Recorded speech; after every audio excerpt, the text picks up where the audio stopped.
मंच पर उपस्थित पूज्य स्वामी परमार्थ देव जी महाराज, यहाँ पर बहुत गहराई से अनन्य भाव से सेवा दे रहे डॉक्टर कटियार जी, बहुत कुशलता के साथ मंच का संचालन कर रहे सारे विश्वविद्यालय के विद्यार्थियों का उत्साहवर्धन करने वाले आदरणीय भाई नरेंद्र जी, और यहाँ जिनको आपने सुना उन सारे विद्यार्थियों का बहुत बहुत अभिनंदन। और यहाँ पर उपस्थित विश्वविद्यालय का डॉक्टर संजय जी से लेकर हमारे डॉक्टर निधि जी से लेकर जितना भी स्टाफ उपस्थित है उन सबका अभिनंदन करते हुए और आप सबका आभार व्यक्त करते हुए कि मुझे आज इस पूरे देश व दुनिया के भविष्य के बहुत गौरवशाली विश्वविद्यालय में आकर आपसे बात करने का मौका मिला। मैं अगर स्वयं की बात करूं तो हमारा जन्म हिंदी भाषी क्षेत्र में हुआ, हरियाणा में हुआ। हिंदी अच्छे से बोली जाती है, पढ़ी जाती है, हिंदी में रुचि रही बचपन से। रामायण महाभारत से लेकर गीता प्रेस की पुस्तकें बचपन में पढ़ते रहे। 2000 के बाद लगभग 20-21 वर्ष पूर्व पूज्य स्वामी जी महाराज को सुनने का अवसर मिला। पहले 10-20 मिनट प्रोग्राम आता था, बाद में वो प्रोग्राम ज्यादा आने लगा। तो उस समय पूज्य स्वामी जी को देखा तो पूज्य स्वामी जी की जो हिंदी थी, पूज्य स्वामी जी की हिंदी जो बोलते हैं और बोलते थे, मैं भूतकाल की बात कर रहा हूं, तो वो सारी हिंदी संस्कृत निष्ठ हिंदी थी। ऐसे हजारों शब्द हैं जो पूज्य स्वामी जी महाराज को सुनते सुनते हमने सीखे कि ये शब्द भी हो सकता है, हमें ये शब्द प्रयोग करना है। और 20 वर्ष पहले हम जब सामान्य बोलचाल, सामान्य भाषा में बात करते थे तो हमें पता नहीं लग पाता था कि हिंदी क्या, कौन सा शब्द है, उर्दू का कौन सा शब्द है, अरबी का कौन सा शब्द है, अंग्रेजी का कौन सा शब्द है। जैसे आमलेट है, जैसे टॉयलेट है, जैसे लैट्रिन है, ये सब शब्द किसके हैं? अंग्रेजी के शब्द हैं। साइकिल है, अंग्रेजी का शब्द है। मोटरसाइकिल है, अंग्रेजी का शब्द है। हम बात करें रेलगाड़ी है, ये अंग्रेजी का शब्द है। तो अंग्रेजी के शब्द कैसे हमारी बोलचाल में आ गए और इसमें एक बड़ी भूमिका सुनियोजित तरीके से षड्यंत्र पूर्वक फिल्मों के माध्यम से निभाई गई। आप फिल्मों के जितने गीत सुनते हैं, आपको शुद्ध हिंदी भाषा का कोई गीत नहीं मिलेगा। उन गीतों के माध्यम से हिंदी भाषा में जबरदस्ती बिना आवश्यकता के उर्दू के शब्द डाल दिए गए, अरबी के शब्द डाल दिए गए, विदेशी शब्द डाल दिए गए और हमने उसी को हिंदी मान लिया। तो पूज्य स्वामी जी महाराज को मैं बहुत विनम्रता के साथ उनके इस योगदान को स्वीकार करता हूं कि संस्कृत निष्ठ हिंदी जो शुद्ध हिंदी है उसको भी देश व दुनिया को सिखाने का काम पूज्य स्वामी जी महाराज ने किया है। पूज्य आचार्य जी जो आज वर्ल्ड हर्बल एनसाइक्लोपीडिया बन रहा है, तो उसमें एक और बड़ा काम हो रहा है। अभी देखिए जितनी जड़ी बूटियों का, वनस्पतियों का, लगभग 55,000 जड़ी बूटियां, वनस्पति, पेड़ पौधे हैं, हम उसको जड़ी बूटियां कहें, वनस्पति कहें, उनके जो नाम है वो अंग्रेजी के नाम मिलते हैं। पूज्य आचार्य जी ने उनके गुण धर्म के आधार पर संस्कृत के नाम तैयार करवाए हैं। ये बहुत बड़ा काम है, बहुत गौरव का काम है। आज हिंदी दिवस है। किसी से भी हम पूछें आपको कैसा खाना अच्छा लगता है, आपकी जीभ का स्वाद कैसा है, आपको पसंद क्या है, तो दुनिया में कोई भी व्यक्ति है इस 700 करोड़ की आबादी में, सभी व्यक्तियों को अपनी मां के हाथ का खाना अच्छा लगता है कि नहीं लगता? अच्छा, ऐसा तो नहीं कि सारी माएं मसाला बहुत अच्छा डालती हूं, सब तो बराबर नहीं हो सकती ना। एक गांव में झोपड़े में जो मां रहती है उसको मसाले कभी मिले ही नहीं, नमक और जीरे और हल्दी के अलावा, जिसने कभी दालचीनी नहीं देखी, कभी उसने और कोई मसाला नहीं देखा, कभी इलायची उसके घर में पहुंची नहीं, कभी लौंग नहीं पहुंची, कभी तेज पत्ता नहीं पहुंचा, तो उस मां के हाथ का खाना भी उसका बेटा चीफ मिनिस्टर बन जाए, एमएलए एमपी बन जाए, बड़ा कोई बिजनेसमैन बन जाए, तो उसको भी अच्छा क्या लगेगा?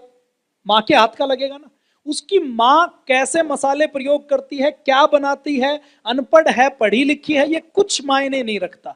सारी माएं तो बराबर नहीं हो सकती ना। तो इसके पीछे का कारण क्या है, उस पीछे के कारण को हम समझेंगे तो हम पकड़ जाएंगे कि हमारे जीवन में और हमारे देश में, समाज में, संस्कृति में भाषा का क्या महत्व है और मातृभाषा का क्या महत्व है। तो वैज्ञानिकों ने शोध किया तो यह बताया कि हमारे शरीर के अंदर जो हमारी जीभ का 2 इंच का हिस्सा है, इस 2 इंच के हिस्से पर हमारी स्वाद ग्रंथियां होती हैं, टेस्ट बड्स होती हैं। कुछ टेस्ट बड ऐसी हैं, स्वाद ग्रंथियां, जो कड़वे को महसूस करते हैं, मीठे को महसूस करते हैं, और वो मिला जुला स्वाद है, वो मस्तिष्क में जाता है और हमारी स्मृति में आकर वो स्वाद रजिस्टर्ड हो जाता है। तो बचपन में जब हम छोटे थे उस समय हमें जो खिलाया जाता है, मतलब हमारी माँ को जो बनाना आता है, वो यदि हमें करेला भी खिला देगी बचपन में, तो उस करेले का टेस्ट हमारे जीवन में हमारा सबसे अच्छा टेस्ट हो जाएगा।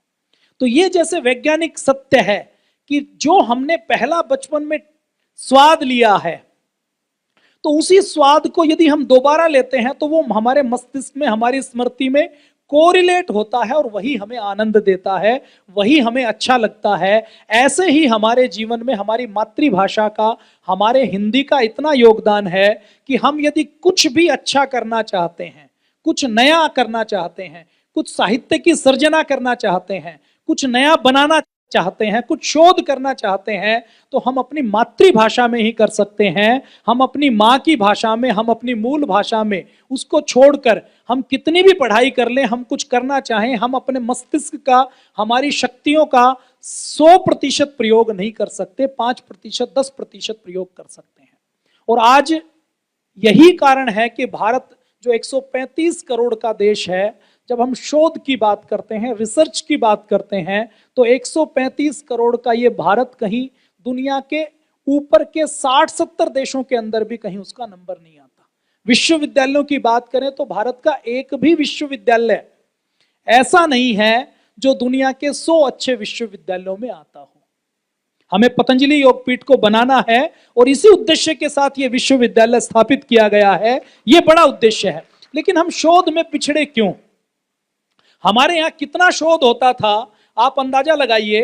अभी भी अगर आप भारत की बात करें तो हमारे यहाँ संस्कृत में जो पांडुलिपियां हैं, संस्कृत में जो ज्ञान विज्ञान है, अभी जो 200 देशों में योग को स्वीकार किया है ना, योग को माना है, योग के लाभ देख रहे हैं। कोरोना फैला है तो कोरोना से, कोरोना के जो आफ्टर इफेक्ट हैं, जो एंजाइटी हो रही है, जो सिर के बाल झड़ रहे हैं, जो नींद नहीं आने की बीमारी है, जो किडनी के अंदर से लेकर शरीर के अंदर पता नहीं किस किस हिस्से में वो कमी पैदा कर देता है, उसके लिए योग एकमात्र समाधान दिखाई देता है। दुनिया के 200 देशों ने स्वीकार कर लिया।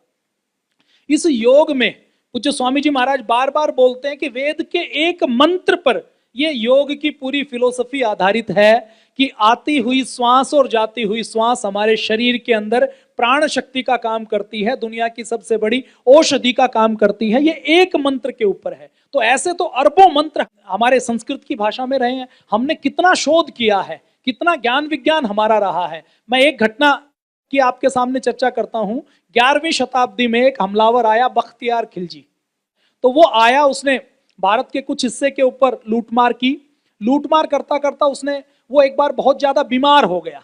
तो बीमार होने के बाद जब उसके रोग का कोई इलाज उसके अरबी, उसके उर्दू वाले या दुनिया के किसी दूसरे वैद्य से नहीं हुआ, तो किसी ने कहा कि भारत के अंदर नालंदा नाम का एक विश्वविद्यालय है, वहां पर एक आयुर्वेद का डिपार्टमेंट है, और उस आयुर्वेद के डिपार्टमेंट के जो आचार्य हैं वो श्रीधर राहुल आचार्य हैं, उनसे आप अपना ट्रीटमेंट करवाइए। तो उन्होंने उसको बुलाया। उसको बुलाने के बाद उन्होंने उसको देखा, तो उसने कहा कि ये काफिर है, मैं इसके हाथ की दी हुई दवा तो नहीं खाऊंगा। तो हमारे आयुर्वेद के आचार्य ने कहा कि आपको मेरी कोई दवाई नहीं खानी, आप कुरान पढ़ते हैं, आपको बस कुरान पढ़नी है। उन्होंने एक कुरान ली, उस कुरान के ऊपर कुछ यज्ञ का ऐसा धूम्र लेपित किया और वो कुरान वापिस कर दी। बख्तियार खिलजी ने केवल उस कुरान के पन्ने पलटे, पन्ने पलटते पलटते जो दवा उसके अंदर गई, स्पर्श से जो दवा उसके अंदर गई, उससे वो ठीक हो गया। अब 1 हफ्ते 10 दिन में जो मरने वाला था वो ठीक हो गया। तो उसका माथा ठनका कि ये भारत के अंदर कैसा ज्ञान विज्ञान है, कैसी परंपराएं हैं, कैसी तकनीक और जानकारी है। तो वो नालंदा विश्वविद्यालय में गया, क्योंकि वहशी और दरिंदा था, तो उसके लिए कृतज्ञता की भावना नहीं आई कि मेरे प्राण बचे हैं तो इस विद्या को मैं आगे बढ़ाऊं। तो नालंदा विश्वविद्यालय में जाकर उन्होंने वहां के कुलपति को बुलाया और उस कुलपति को बुलाकर कहा कि आपका ये जो विश्वविद्यालय है, उस समय नालंदा विश्वविद्यालय, वेनसांग नाम का एक चीनी यात्री आया था जिसके विवरण अभी उपलब्ध हैं। हमारा ज्ञान विज्ञान दबा हुआ कैसे है कि 1870 के आसपास एक अलेक्जेंडर नाम का एक अंग्रेज था, कनिंघम नाम का, अलेक्जेंडर कनिंघम नाम का। उस अंग्रेज ने वेनसांग की डायरी पढ़ी। उस डायरी में कहीं लिखा हुआ था कि बिहार में पटना के 70 मील दूर, 80 मील दूर ऐसे एक नालंदा विश्वविद्यालय होता था। तो अपने भारत में तो भारत तो सोया हुआ था। 11वीं 12वीं शताब्दी के बाद किसी को नालंदा के ऊपर कोई यकीन करने के लिए तैयार नहीं था कि कोई विश्वविद्यालय भारत में होता था। तो उसने वो डायरी पढ़ी, तो उसने जाकर खोज की तो उसको टीला मिला, टीले की खुदाई की तो उसको ईंटें मिली। उसने 25 साल तक खुदाई करवाई। तो खुदाई करवाने के बाद 1910 में उसने रिपोर्ट प्रकाशित की और उसमें 3 मंजिला नालंदा विश्वविद्यालय के अवशेष निकले। और वो अवशेष अपने आप में ये बताते थे कि यहां पर विश्वविद्यालय था, 10,000 विद्यार्थियों का विश्वविद्यालय था, रेजिडेंशियल विश्वविद्यालय था, शिक्षक और विद्यार्थी का रेशो बहुत अच्छा था और इस विश्वविद्यालय में अनेकों विषय पढ़ाए जाते थे। और यहां पर जो पुस्तकालय था, रत्न सागर, रत्न देधी, वो पुस्तकालय कम से कम 4-5 मंजिला पुस्तकालय था और उसके अंदर लाखों पांडुलिपियां थी। तो ये 1870 में अलेक्जेंडर कनिंघम, एक अंग्रेज, यदि उसकी खोज नहीं करता तो आज हम क्या मानते कि हम तो जंगलों में ही रहते थे, हमारे पास तो शिक्षा नाम की कोई चीज नहीं थी। आज नालंदा के खंडर हैं तो हम कह सकते हैं ना कि 2000 साल पहले, 1600 साल पहले हमारे पास दुनिया का सबसे अच्छा शिक्षा का तंत्र था, शिक्षा की व्यवस्थाएं थी। वेनसांग की डायरी जो उस समय की है वो प्रमाण के रूप में है, तो दुनिया के लोगों को हम सबूत दिखा सकते हैं। तो बख्तियार खिलजी पर आते हैं। तो बख्तियार खिलजी ने कुलपति को बुलाया और कुलपति से पूछा कुरान सामने रख के कि ये जो आपका इतना लंबा चौड़ा पुस्तकालय है जिसके अंदर 80-90 लाख पांडुलिपियां हैं, इनके अंदर क्या लिखा हुआ है? और फिर अपने आप ही उत्तर देता है। वो कहता है कि इनके अंदर यदि वो चीज है जो इस कुरान में लिखी हुई है तो हमारे पास कुरान है ही, इन 90 लाख पुस्तकों की क्या जरूरत है, एक ही पुस्तक काफी है। और वो कहता है कि अगर इस 90 लाख पुस्तकों में कोई ऐसी चीज है जो इस कुरान में नहीं है तो दुनिया में जो कुछ सही चीज है वो तो कुरान के अंदर ही है, इससे बाहर कुछ है नहीं। तो इसका मतलब इन 90 लाख पुस्तकों में जो कुछ है वो दुनिया के लायक नहीं है, वो झूठ है। तो अगर इनमें वो चीज है जो कुरान के अंदर है तो भी इनकी आवश्यकता नहीं है, और अगर इनमें वो चीज है जो कुरान के अंदर नहीं है तो इनकी बिल्कुल आवश्यकता नहीं है। और उसने वो 90 लाख पांडुलिपियां जला दी। उसकी हजारों की फौज 6 महीने तक उन पांडुलिपियों को जला जलाकर पानी गर्म करती रही। तो आप अंदाजा लगाइए कितना बड़ा विशाल भंडार हमारा रहा होगा। अब आप कई बार डिप्रेशन में आ जाते हैं कि जी इतनी पांडुलिपियां तो जला दी, अब हमारे पास क्या बचा? अब इतना जलाने के बाद भी हमारे पास बहुत कुछ बचा है। अगर अभी जो हमारे पास बचा हुआ है हम इसको संभाल लें, योग दर्शन तो एक दर्शन है महर्षि पतंजलि का, कुछ उसमें आप गुरु गोरखनाथ जी की हठ योग प्रतिपिका, घेरण संहिता ये मिला दें तो ये तो हमारे भारतीय संस्कृति के दर्शन का, चिंतन का, शोध का एक पक्ष है। उसको लेकर पूज्य स्वामी जी महाराज ने जब उसको केवल महिमा मंडित किया तो पूरी दुनिया योग के पीछे लगी हुई है, योग को मान रही है। तो हमारे पास आज भी इतना बचा हुआ है कि हम चाहें तो बहुत बड़ा काम कर सकते हैं। तो हिंदी दिवस पर हम सब संकल्प लें कि हमें अपने देश को बहुत महान बनाना है। और अपने देश में हम देखिए, जब तक हिंदी में चिंतन नहीं करेंगे, आप किसी, जैसे आप कई बार सोशल मीडिया में वीडियो देखते हैं ना कि किसी छोटे बच्चे ने इंजेक्शन की ट्यूब लेकर एक जेसीबी मशीन की कॉपी बना दी। तो वो जेसीबी मशीन की जो कॉपी बनाने वाला बच्चा है वो मशीन भी बना सकता है, ऐसा नहीं है कि वो नहीं बना सकता, क्योंकि उसको काइनेटिक्स का पता है कि कहां क्या मूवमेंट होगी, कितना प्रेशर देंगे, कितना दबाव देंगे, उसने घरेलू चीजों से वो बनाई है।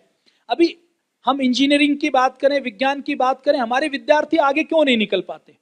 प्रतिभा है तो भी आगे केवल इसलिए नहीं निकल पाते कि हमारी जो हायर एजुकेशन है, जो उच्च शिक्षा है, जो विज्ञान तकनीक की पढ़ाई है, वो हमारी मातृभाषा में नहीं है। भारत में एक बड़ा वर्ग है जो 6ठी कक्षा से अंग्रेजी पढ़ना शुरू करता है, और 6ठी कक्षा से शुरू करता है तो वो अंग्रेजी में पेपर तो पास करता है लेकिन उस विषय को आत्मसात नहीं कर पाता। जैसे आप किसी और का खाना खाएं, माँ के हाथ का खाना खाते हैं तो आपको तृप्ति मिलती है, आपका केवल पेट नहीं भरता, आपको पोषण भी मिलता है। ऐसे ही हम किसी दूसरी भाषा में पढ़ाई करते हैं तो हम अपने ज्ञान विज्ञान को जो 100% दे सकता है उसको 5% में सीमित कर लेते हैं। और अभी तो हमारे लिए प्रसन्नता की बात क्या है कि जब इंटरनेट आया या कंप्यूटर आया तो सबको यह लगता था कि अंग्रेजी सीखनी पड़ेगी। गूगल आया तो पहले मुझे ध्यान है 1999 की बात है, उस समय बीएसएनएल केवल लीज लाइन देता था। तो उस समय जब इंटरनेट प्रयोग करना शुरू किया तो उस समय कुछ भी गूगल के ऊपर सर्च करो तो अंग्रेजी में सर्च करना पड़ता था। मतलब गूगल प्रयोग करने के लिए हमें अंग्रेजी सीखनी पड़ती थी। आज समय ऐसा आया है कि गूगल हिंदी सीख रहा है, क्योंकि 135 करोड़ का बाजार तो हम हैं। दुनिया की जितनी मल्टीनेशनल कंपनियां हैं उनके लिए भारत एक बड़ा बाजार है।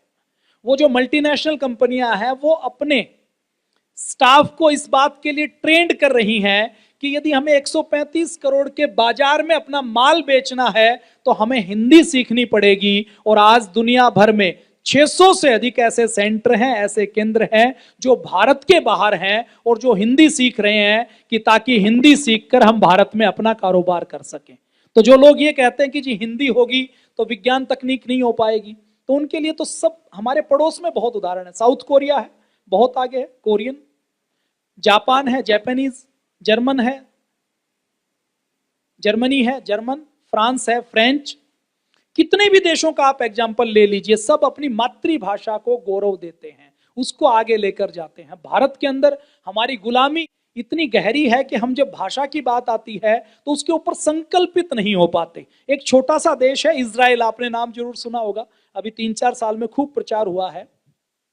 ये जो सामने आपको बोर्ड दिखाई दे रहा है ना, ये पूरा अरब है। मान लीजिए आप यूरेशिया की जब हम बात करते हैं ना, एशिया और यूरोप को जो जोड़ता है, अरब की बात करते हैं, तो इसके अंदर जितनी हरी हरी पट्टी है ना, उतना केवल इजराइल है। बाहर 50 करोड़ लोग हैं, उसके बीच में लगभग 50-60 लाख की आबादी का इजराइल के अंदर यहूदी हैं। 80-85 लाख की आबादी है, 30-35 लाख उसके अंदर भी दूसरे लोग हैं। तो मूल आबादी यहूदियों की केवल 50-55 लाख है। उस इजराइल का इतिहास आप सबको पता है, बताने की आवश्यकता नहीं। 2000 साल पहले इजराइल में यहूदियों का जहां पर जन्म हुआ तो उस यरूशलेम के ऊपर आक्रमण हुए, लगातार आक्रमण हुए, तो यहूदी मारे गए 90%, तो 10% जो बचे, कुछ रूस भाग गए, कुछ जर्मनी भाग गए। मतलब दुनिया के पूरे देशों में वो फैल गए, जान बचाने के लिए फैल गए। और जब वो फैल गए तो इन 2000 सालों में वो अपनी भाषा को पूरी तरह से भूल गए थे। मान लीजिए कि आपको, हमें, भगवान ना करे कभी काम छोड़कर मान लीजिए कि हमें किसी दूसरे देश में जाना पड़े, बर्मा में जाना पड़े, तो हमारी चौथी पीढ़ी को हमारी हिंदी याद नहीं रहेगी ना, वो तो भूल जाएगी, उसके पास तो कुछ भी नहीं बचेगा। तो इजराइल के लोगों को पूरी दुनिया में विस्थापित होना पड़ा अपनी जान बचाने के लिए। नए स्थान पर उन्होंने नई जो भाषा थी उसी भाषा में वो रच गए। कई पीढ़ियां निकल गई, 20 पीढ़ियां निकल गई। 20-25 पीढ़ियां निकलने के बाद दुनिया के अलग अलग हिस्सों में थे। और फिर सेकेंड वर्ल्ड वार का जर्मनी का किस्सा आपको पता है। हिटलर ढूंढ ढूंढ कर यहूदियों को मारता था कि ये जर्मनी के खिलाफ है, ये जर्मनी के लिए ठीक नहीं है। कंसंट्रेशन कैंप में भेज दिया जाता था, लाखों यहूदियों का उसने कत्ल किया। 1949 में इजराइल को संयुक्त राष्ट्र संघ ने मान्यता दी। पूरी दुनिया से जो यहूदी थे वो जा जाकर इजराइल में बसने लगे। अब आप कल्पना कीजिए, क्या ऐसे देश की कोई भाषा हो सकती है जो भाषा 2000 साल पहले नष्ट हो चुकी हो? इजरायलियों की, यहूदियों की जो मूल भाषा है वो हिब्रू थी। और हिब्रू का कोई शब्दकोश नहीं, कोई समाचार पत्र नहीं, कोई पुस्तक नहीं, कोई जानने वाला शिक्षक नहीं, कोई पढ़ाने वाला टीचर नहीं, कोई व्याकरण नहीं। केवल ले देकर जो बाइबल का ओल्ड टेस्टामेंट था उसके कुछ 1-2 टेस्टामेंट की कॉपी वो कहीं हिब्रू भाषा में लिखी गई थी। लेकिन उस हिब्रू भाषा में भी सीमित शब्द थे, उसको पढ़ने वाला कोई नहीं था, उसको समझने वाला कोई नहीं था। तो ऐसी स्थिति में आप कल्पना कर सकते हैं कि कोई भाषा जीवित हो सकती है 2000 साल पहले। अपनी संस्कृत जीवित है, मरी कभी नहीं। अपनी संस्कृत के जानने वाले साउथ से लेकर, भारत से लेकर हर समय लाखों लोग रहे हैं, करोड़ों लोग रहे हैं। और आज भी पूज्य स्वामी जी महाराज के पुरुषार्थ से, और दक्षिण की हम बात करें, विद्वानों की बात करें, अलग अलग विश्वविद्यालय, विद्यालयों की बात करें, तो लाखों व्यक्ति अभी भी संस्कृत के जानकार हैं। तो संस्कृत के मुकाबले उसकी स्थिति तो बहुत खराब थी। तो उस खराब स्थिति में मैं अगर एक विद्वान को आज हिंदी दिवस के ऊपर स्मरण करें, एलिजर बेन यहूदा नाम का एक रूस में रहने वाला यहूदी था। उसका जन्म 1858 में हुआ। जार का शासन था। जब वो 31 साल का हुआ 1890 के आसपास, उसके मन में एक संकल्प आया कि हम अपनी हिब्रू भाषा को जीवित करेंगे। रूस में कितने यहूदी थे? कुछ हजारों में। यहूदी आज अगर 50 लाख हैं तो आप अंदाजा लगाइए कि 100 साल पहले कितने रहे होंगे, हजारों में रहे होंगे। तो उसने जब ये संकल्प लिया कि हम अपनी हिब्रू भाषा को जीवित करेंगे, रूस में जार का शासन था, विदेशी धरती के ऊपर लोग हैं, तो उन्होंने संकल्प लिया, तो लोगों ने उनका मजाक उड़ाना शुरू किया कि तुम जो बात कर रहे हो ना, ये संभव नहीं है, तुम तो पागल हो गए हो, पागल खाने में चले जाओ या पागल खाने में जाकर अपना इलाज करवाओ, विक्षिप्त हो गए हो। उसका किसी ने सपोर्ट नहीं किया, वो अपनी धुन में लगा रहा। लगाने के बाद उसने अपने कुछ लोगों को तैयार किया, कुछ लोगों का समूह बनाया, अपना हिब्रू भाषा का शब्दकोश बनाना शुरू किया। शब्दकोश, शब्द बनाने वाला वो खुद बना, शब्दकोश बनाने वाला वो खुद बना, टीचर खुद बना, सिखाने वाला खुद बना, उस हिब्रू भाषा के प्रचार प्रसार के लिए प्रेरणा देने वाला खुद बना, उस आंदोलन का नेता खुद बना, उस आंदोलन का कार्यकर्ता भी खुद बना, और उसने आंदोलन शुरू किया। कुछ लोगों का समूह बना हिब्रू भाषा के प्रचार प्रसार के लिए। उसने अपने घर में एक संकल्प लिया कि मैं अपने घर में केवल हिब्रू भाषा का प्रयोग करूंगा। उसके घर में जो बेटा पैदा हुआ उसका, उस बेटे को उसने जन्म लेते ही एक संकल्प लिया कि मेरे बेटे के कान में हिब्रू के अलावा और कोई शब्द नहीं पड़ेगा।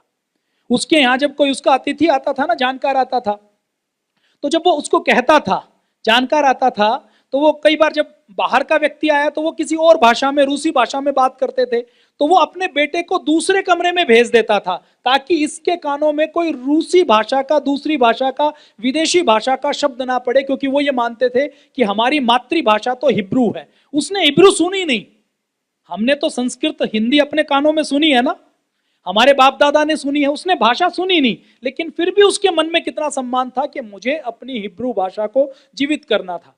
तो उसका बेटा अपनी एक कथा लिखता है, उसमें वो लिखता है कि एक बार मेरी माँ मुझे सुला रही थी, तो सुलाते सुलाते, लोरी गाते गाते वो भूल गई कि हिब्रू में गानी है, उसने रूसी भाषा की लोरी गा दी, क्योंकि उसने बचपन से रूसी भाषा, रूस में रहने वाले थे। तो उसके बाद वो कहते हैं कि मैंने अपने घर में, वो अपना किस्सा लिखता है अपनी माता के हिसाब से, तो वो कहता है कि उसकी माँ कहती है कि हमारे घर में उतनी लड़ाई कभी भी नहीं हुई थी जितनी लड़ाई केवल इस बात से हुई कि उसकी पत्नी ने, बेन यहूदा की पत्नी ने बेटे को हिब्रू भाषा छोड़कर रूसी भाषा में लोरी सिखा दी।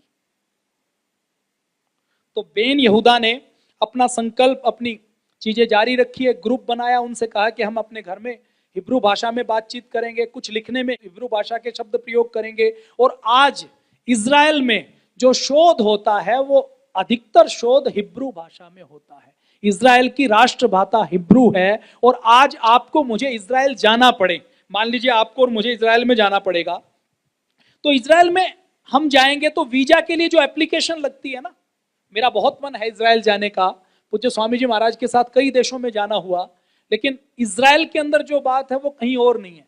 तो इज़राइल में वीजा की जब एप्लीकेशन लगाते हैं, मुझे ध्यान है जब कोरोना शुरू हुआ ना, तो अपने एक मित्र हैं वो इज़राइल के काफी लोग योग सीखने के लिए ऋषिकेश में आते हैं, उनके काफी सारे फॉलोवर्स वहां पर है। तो मैंने कहा कि मुझे एक बार इज़राइल में जाकर देखना है। तो इज़राइल में जाने के लिए वीजा की जो एप्लीकेशन लगी, उसमें वहां के व्यक्ति ने भेजा कि आप एप्लीकेशन की 2 कॉपी आपको लगानी पड़ेंगी, एक कॉपी तो अंग्रेजी में, एक कॉपी हिब्रू भाषा में। जब मैंने कहा कि मैं तो हिब्रू नहीं जानता, मैं तो विदेशी हूं, मेरे से वो कॉपी लेके क्या करेंगे, तो उन्होंने कहा कि आप चाहे कहीं से बनवाएं कॉपी, लेकिन आपसे भी हिब्रू भाषा में ही वो कॉपी लेंगे। आपको 2 कॉपी लगानी पड़ेंगी वीजा की एप्लीकेशन की, कि ऐसे मैं इस देश में, इज़राइल में घूमने के लिए आना चाहता हूं।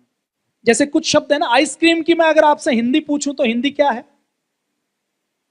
आमलेट की हिंदी क्या है, जेली की हिंदी क्या है, साइकिल की हिंदी तो चलो कुछ लोग बता देंगे, द्विपद, द्विचक्रगामिनी या कुछ, तो इन शब्दों की हिंदी नहीं आती ना हमें, हमने इनको ऐसे ही स्वीकार कर लिया। वो बेन यहूदा इतना पक्का व्यक्ति था, उसने इन शब्दों की भी हिब्रू भाषा में, इन शब्दों के भी शब्द बनाए। तो हमें इज़राइल से सीखते हुए एक संकल्प लेना है कि अपने भारत को यदि विश्व गुरु बनाना है, भारत को यदि परम वैभवशाली बनाना है, तो पूज्य स्वामी जी महाराज का जो संकल्प है, हिंदी और हिंदी की भी माँ की बात करें तो हिंदी की माँ संस्कृत है, उस हिंदी और संस्कृत को हम आगे बढ़ाएंगे, हिंदी और संस्कृत को हम आगे लेकर जाएंगे। तो आज हिंदी दिवस है, हिंदी दिवस पर देखिए, इसको हम एक दूसरे की कमियां नहीं निकालेंगे, लेकिन महसूस करेंगे। महसूस क्या करेंगे कि आज हिंदी दिवस पर जो मैंने प्रस्तुति दी है, इस प्रस्तुति में मैंने जाने अनजाने बहुत से विदेशी शब्दों का प्रयोग किया है। कुछ उर्दू के प्रयोग किया जिसकी मुझे जानकारी नहीं है, कुछ अंग्रेजी के शब्दों का प्रयोग किया है। हमें अंग्रेजी के शब्दों से परहेज करने की आवश्यकता नहीं है, अंग्रेजी हम जरूर सीखें, लेकिन जहां शुद्ध हिंदी की बात आए वहां हम प्रयास करें। हिंदी दिवस पर एक संकल्प लें कि हम शुद्ध हिंदी का प्रयोग करेंगे। 2005 में जब पूज्य स्वामी जी महाराज ने संगठन बनाया तो पूज्य स्वामी जी ने कहा कि हम में से हर व्यक्ति अपने हस्ताक्षर हिंदी में करेगा। आज गुरु विरजानंद जी की पुण्यतिथि है। महर्षि देव दयानंद के गुरुदेव पूज्य स्वामी विरजानंद जी, जिनके चक्षु नहीं थे, लेकिन चक्षु नहीं थे तो भी उनको सारे वेद दर्शन कंठस्थ थे, जिन्होंने महर्षि दयानंद जैसे शिष्य को तैयार किया, उनकी पुण्यतिथि है। महर्षि दयानंद मूल उनकी जो भाषा है, मैं मूल भाषा की बात करूं तो क्षेत्रीय भाषा उनकी गुजराती थी। विद्वान संस्कृत के थे, लेकिन फिर भी उन्होंने देश को जब जोड़ने की बात आई और सत्यार्थ प्रकाश लिखने की बात आई तो सत्यार्थ प्रकाश को उन्होंने हिंदी में लिखा। उनका यह मानना था कि इस देश को यदि एक सूत्र में पिरोया जा सकता है तो केवल हिंदी के माध्यम से पिरोया जा सकता है। और यह केवल उनका मानना नहीं था, वीर सावरकर का यही मानना था। शहीद भगत सिंह अंग्रेजी के भी विद्वान थे, उर्दू का भी खूब प्रयोग करते थे। युवावस्था के जब वो 16 साल के थे, उनके लेख हम आज भी पढ़ते हैं तो हमें अचरज होता है कि इतना बड़ा चिंतन उनका कैसा रहा होगा। निश्चित तौर पर किसी पूर्व जन्म के संस्कार रहे होंगे। तो शहीद भगत सिंह से लेकर पंडित राम प्रसाद बिस्मिल से लेकर चंद्रशेखर आजाद से लेकर महात्मा गांधी, लोकमान्य तिलक, सारे क्रांतिकारियों का यही सपना था कि देश एक बार आजाद हो जाए तो हम इस अंग्रेजियत से छुटकारा पा लें। तो हमें हिंदी भाषा को अपने जीवन में अपनाने का, जितना अधिक से अधिक अपना सकते हैं, शुद्ध हिंदी भाषा का प्रयोग करने का हमें संकल्प लेना है।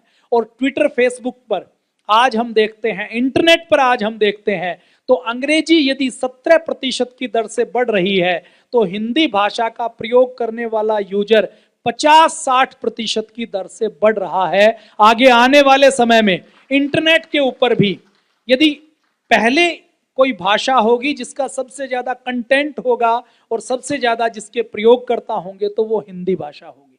तो बहुत उज्जवल भविष्य है और अपनी पतंजलि योगपीठ को, पतंजलि विश्वविद्यालय को एक बड़ा काम करना है। हम केवल हिंदी की बात नहीं करते, हम हिंदी की भी माँ की बात करते हैं।